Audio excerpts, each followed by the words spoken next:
And then there's LeBron. Do you guys know? I mean, did anybody pay attention to the fact the Cavs lost again last night? Okay, so the Cavs lost to the New Orleans Pelicans, and maybe the story should be the Pelicans trying to turn things around, but that's not the way it works. They've lost. That's their 5th loss in their past 7 games. Quote, I just hope we're not satisfied as an organization. I just hope we're not satisfied. We're not better than last year from a personnel standpoint. Remember, Delly is gone. Mozgov is gone, replaced by K. Felder and now Kyle Korver. Of course, Chris Birdman Anderson was signed, went down with a season-ending and probably career-ending ACL injury.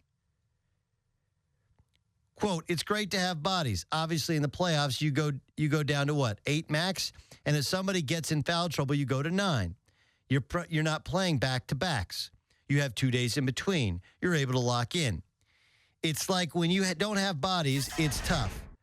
The effing grind of the season. We're a top-heavy team. We're a top-heavy team. We're top-heavy as S. It's me, Kyrie, Kevin Love. It's top-heavy. I'm not singling anybody out. I'm not. Yeah, we won the championship, but you know what? Let's see if we can do something else. We need an effing playmaker. I'm not saying you just go out and find one like you go outside and see trees. I didn't say that. Here's the crazy thing, okay? Like you actually did. We need a playmaker. Okay. Chris Anderson has not been good. He has not been good in like 5 years. When they lost the second time around to the Spurs, when he was with the Miami Heat, Chris Anderson was completely useless. Useless.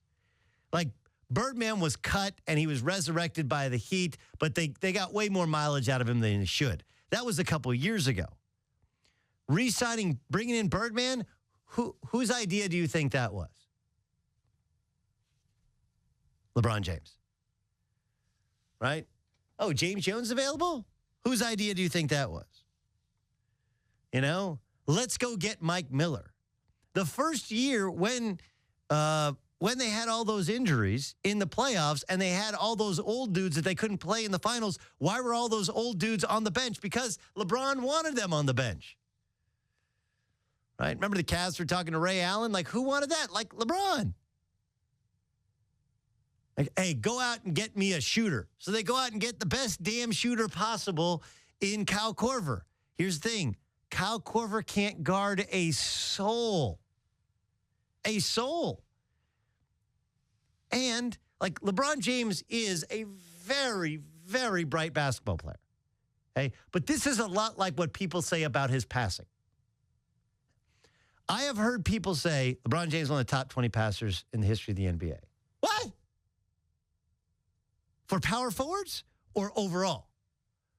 Like, he's not Magic, he's not Stockton, he's not Steve Kerr, you know, he's not, I said Kerr, I meant he's not Nash, he's not Jason Kidd. Like, those are Mark Jackson. Like, those are the greatest passers in the history of the sport.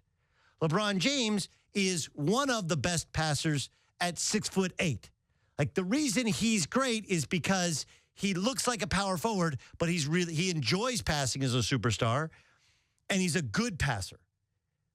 But it's a good passer for a power forward is not one of the great passers of all time.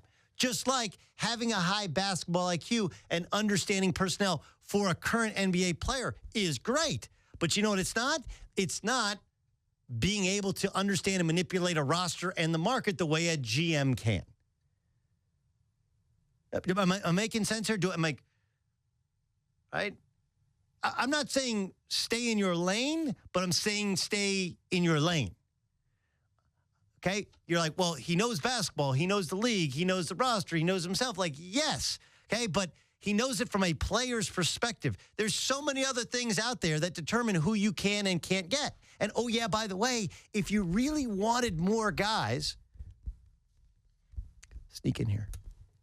You could have signed for like nothing because you're going to make $1 billion with Nike. But see, there's this thing called the salary cap. And because you forced your team to sign Tristan Thompson to a ridiculous deal, because you re-signed Kevin Love to a ridiculous deal, and you signed a max deal, and you have all this ancillary income that's going to be your grandkids will never have to work. Because of that, of course you're top heavy. You don't have the ability to go out and spend a bunch of money and bring in guys because, end of the day, you couldn't keep Delhi. You couldn't keep Mozgov. And you can't go out and get contracts when you're already over the luxury tax. LeBron James is being critical of everybody, but again, this is the thing about maturity. LeBron James is LeBron James to blame. I want a playmaker. Owen, cut me my toenail. Come cut my toenails. Right? Like, do it yourself. He has nobody to blame himself on this one. We need depth. We need dudes. We're top heavy. Man, who's making all this money that doesn't allow us to? LeBron James, well, I may. Nobody's saying you don't deserve it, but this is the thing about the salary cap. You just can't complain. We said this about Robinson Cano. When Robbie Cano signed with the Seattle Mariners for $50 million more than the Mariners had originally offered. Remember the Mariners bid on top of themselves? Like, there's this team out there that's offering him $200 million too. We got to go above and beyond. We heard it might be 210. Let's like 250. Like, who is that other team? The other team was actually you dopes. Look, I think the Yankees offered him 175. Like, that's great. You can. No one is ever faulting somebody for going and making $75 million more over the life of your contract.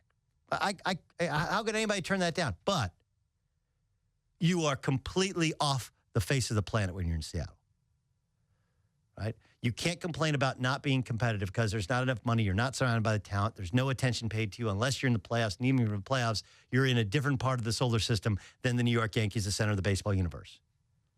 And for the most part, Robbie Cano has not complained. But our point was, when he left, you can't complain. When LeBron James signed that max deal and wanted his dream team and got it, he can't complain when they've tried to fulfill every one of his desires and bring in all the guys that he wants within reason.